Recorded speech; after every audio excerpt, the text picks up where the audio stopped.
Welcome to Unhinged Magi! Oh man, we're back. I've got my hat. Yeah, which you guys know what that means. Something went down. It's craziness. It's time to be CEO. It is. Channel Fireball put out an email. I don't know if they actually have it listed somewhere on the website. They sent out an email. I'm a member of their CF, what did I call it? CFP Pro? Yeah, CFP their Pro. subscription for Their subscription articles. thing. Yeah. So, it's an overrated vintage... Top 5 overrated vintage cube cards. And when I saw that, I looked at it and went, you got to be freaking kidding me. And I sent it over to Edwin to see if I was just wrong, you know? And then I looked at it and said, what is Luis Scott-Vargas saying? How can he think this with these overrated cards? And so we decided we had to make a video about this. Yep. For sure. To respond to this article. Yep, and we are responding to you, Channel Fireball. And to you, Luis Scott-Vargas. LSV. If I would have said your name, it would have been terrible. Which, by the way, like, I've met LSV, and he's a cool guy, and I like him. Nothing against him or Channel Fireballs. Yep, Channel Fireball's a great company. No problems with him. I just have to respond to this article and what he said in it. Oh yeah, and it's fighting words, but not real fighting words. So we're okay. Everybody is entitled to everybody's opinion, and our opinion is always right. So always. Never wrong. We're never wrong. Anywho. That was a joke for the internet that doesn't realize I'm joking. I'm not kidding. Okay, he's serious, but I'm joking. 100% always right on this channel. Okay. Even if we're wrong, we're 100% right. Okay, so what is number 5 on LSV's list of the overrated cards?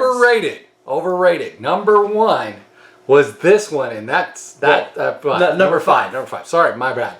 When he said Mind Twist, I just went, okay, I have to read the rest of this nonsense. So, overrated cards, okay, there's no defending that position. All right, hold on. Let's go ahead and say what he had to say on here. Okay, so he said that only if you basically play it at the start of a game, like in the first couple of turns, with explosive mana, then Mind Twist was good. Short of that, it's a terrible late game draw, is what he said. Yeah, which is 100% wrong. Have you ever, if you've played old school or other formats, you know that actually draw is actually a thing. Ancestral Recall, Time Twister, we got Wheel of Fortune. Late game getting cards is actually a thing, and having card advantage is one of those big things in old school. You have to make sure you have card advantage. But remember, he's talking about vintage cube here. Right. A little different than old school. But that's true. Okay, so when you're designing your old school cubes, you're gonna put draw in there. Lots of draw. It's not just gonna be, I've only got one card, and okay, I'll Mind Twist you for one. I mean, it's not that. Right? Yeah. You're going to be using it late game when the person has like 6 or 7 cards to get rid of that card advantage. Yes.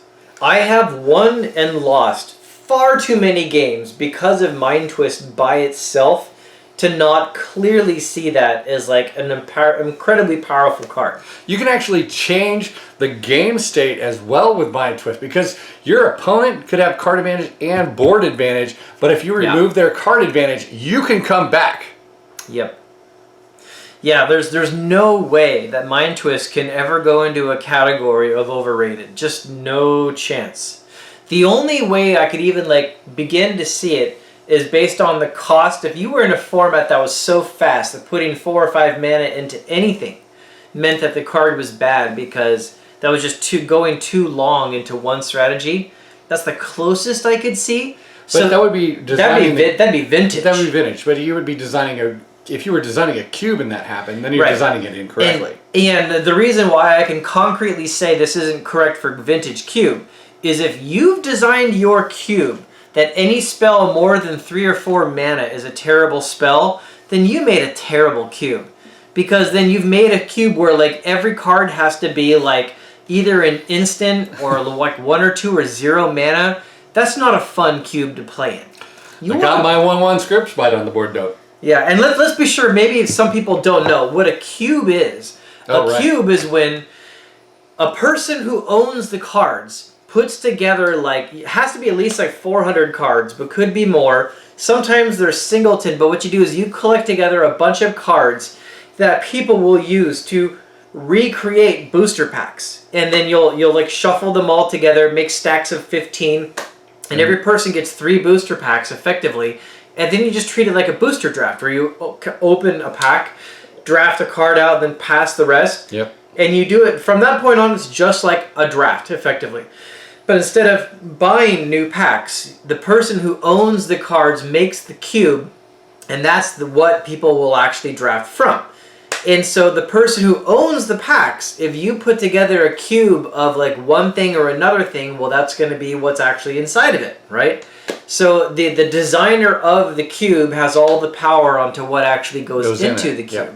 So they've actually done the budget thing and made something that supposedly should work well together. Every card should have a reason.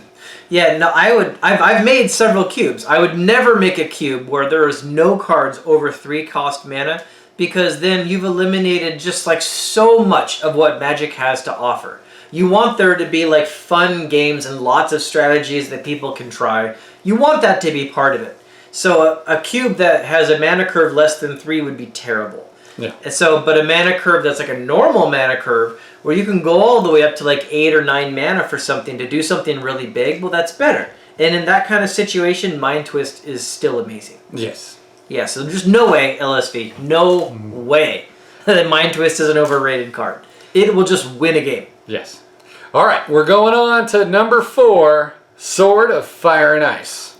Yeah, I can't agree with him on this one either. Okay, so he says, Sword requires a huge investment to work. 5 mana plus a creature connecting, and that's not something you can really plan on in Cube.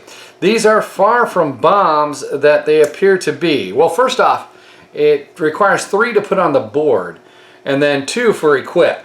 So 3 to put it on the board really isn't that bad. And once you've already put it like on the board, then if they kill one of those creatures, it's just 2 to equip the next creature. Right. Which actually isn't that bad. No, that's And cheap. they still have to deal with that Sword of Fire and Ice. Correct.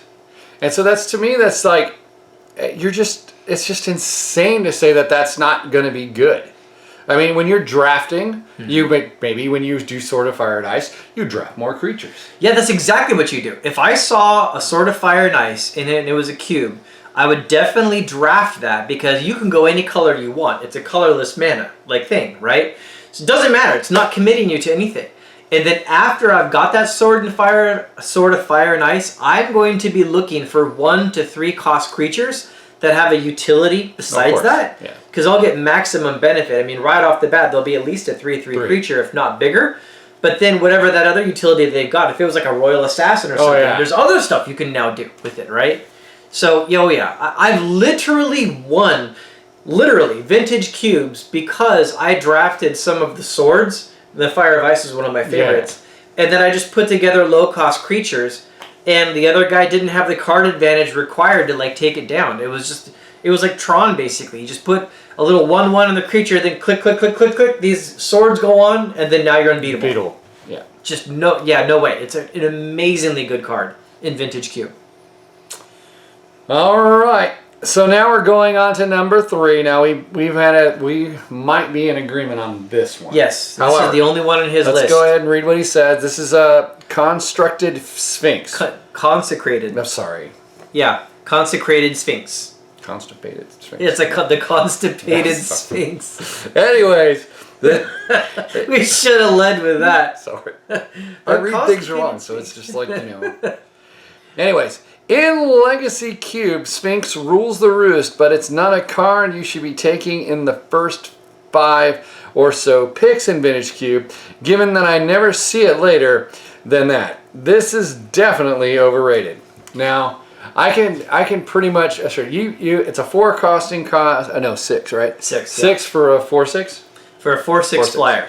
So you put it onto the board. Sure, it's got a great effect, but it's going to get destroyed. It's going to get killed. Yeah. Yeah, and that's so you definitely commit long on it. I mean, it's in draft, it's better than most other things. Like I would definitely in EDH or in Commander, it's gonna get blown off the table for absolute sure. Yeah. But yeah, I mean, you put this down and then they're gonna remove it, And so like they almost never get a chance to actually use their ability. It's never done. So I see that. It's going to get sorted. It's going to get Wrath of God. It's going to be something. They're gonna have some kind of creature removal, and they're gonna get it off the table. Yeah. So I can see his point on that one. Yeah, it's expensive and it's fragile. Yeah. So yeah, okay, I'm with you, LSV, on that card. Yep. Now we're up to Skull Clamp. Number 2. Skull Clamp can be fun engine card. But in most decks, trading creatures and time for extra cards isn't worth it. I'd almost rather just Bone Splitter my creatures and attempt to end the game. No way. So the Bone Splitter, if I remember right, it's a +2 attack, +0. It's like a 1-drop, and it's 1 to equip. So sure, it's easy to get that out and to like pump something. But the thing is, Skull Clamp, draw 2 cards is so amazing. It's called card advantage for a reason. And the more card advantage you have, the more options you have to play.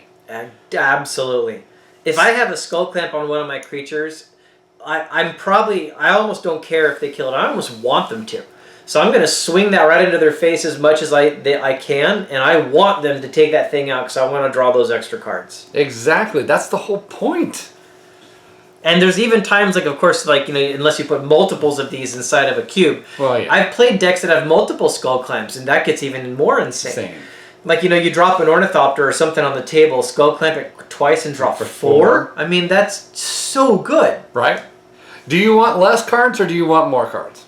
There's entire vintage decks that have been built around Skull Clamp. I think Mike Long did Suicide Virus like a while ago. And the whole deck was basically around clamping creatures, drawing enormous amounts of cards and turning it into some kind of crazy first turn combo. Yeah. And then, you know, if you do have card advantage, Mind Twist helps. I'm just saying. Yeah. Yeah, so no way, man. Skull Clamp is insane. It's restricted in vintage for good reason, right? All right. Now this next one is literally the most powerful land in all of Magic. This one just blew my brains. This is his number 1. Okay. Library of Alexandria. Number 1. Yeah. I'm just like, really? Here's what he says. I know this is a hollowed card, and I even said it was top 10 a couple years ago. Valid. Still, Magic has changed, and LOA can't keep up with the times. There are decks where this is good, high interaction, and matches up where it's good, control mirrors, but for the most part, I consider this card a trap. You can't lead on Library and expect to win against the average opponent who is actually doing something. Now, really? The biggest piece of proof I will possibly offer that's just data-based is if he was right that Magic has changed, then I would say that would be reflected in the data. Meaning, you should be able to go to Channel Fireball or Goldfish, MTG Goldfish, and look at the latest vintage decks, and Library of Alexandria would not be in those lists. Because the lists that you see now are what's being played in vintage, the format that allows everything, which is the fastest, most aggressive, combo-oriented format you can imagine. You cannot draw a card, play a land, and say go and win in vintage. Vintage is way too fast. And even in vintage, you're going to see Library of Alexandria in a massive amount of those lists. Yes. And the fact is, draw is everything. Especially if I can put this up turn 1. Yeah. I have 7. I'm going to draw another card. You know, card advantage is everything. Now, it's not like he's completely wrong in what he said, like when he was describing the problematic issue. That is a true thing that sometimes if you have the chance, like if I draw a handful of like Mox Lotus, things like that, and I could lay them all down and do something explosive and back my opponent into a corner off the bat, or I could hold them all and draw a bunch of extra cards and slow play with the library. Yes, there is in fact times where it's better to just empty that hand and then force that aggression onto that other person and shove them into a corner and win. Yes, that's a true thing that can happen. However, that's what you decide when you have the hand. Right. So if you actually have Library of Alexandria and it's taking up a card slot and you destroy your hand and only have 3 cards, you're going to have the board out, and then you can just hold cards back as you go, fill it up, or cast a time twister or something like that, and now your library is useful after you put it on the board. Yep. There are different stages in a game of Magic. So yes, you can unload, and the person who unloads on you and you only have your library, you're going to catch up pretty quick. Usually you can actually sort or keep things in containment. During a round run. They actually barf all over the board and they have a whole bunch of stuff out there at you. Library is probably one of those cards. I would say it's an easy bet that there's more than 1,000 games I've played where like I literally just won because of Library. There has been a lot of games where I just won because I could get the cards that I needed really fast. Or my opponent just won to get back because of Library. Like either direction. I beat you with just my library. Yeah, my deck was terrible. It wins way too many games single-handedly because you draw down to whatever it is you need. Exactly. Yeah. So to say it's an overrated card. No. That's no, dude. No. Love you, LSV, but definitely no on 4 of your 5 picks. Oh yeah. Total no. Okay. So there we go. I hope you guys found this enjoyable. I thought you had fun. I'm going to either link the article or figure out a way to put that up somehow. I mean, I got it in an email form. So. Would it be funny if we found out that that's actually what he intended, was to put this opinion out and then watch the internet go, wah! And then like be like, free press. Yeah. Actually, that's very that would be intelligence. Yeah. Well, Channel 5 Bar is pretty smart, so maybe they do that. Well played, LSV. Well played, sir. Well played. You got my goat. Well, thanks a lot for tuning in, everybody. All right. Thank you. Hit the like button, subscribe, and comment. Hit the bell here at Unhinged Magi. We really like it when you make comments. All right. Talk to you again on the next one. Bye.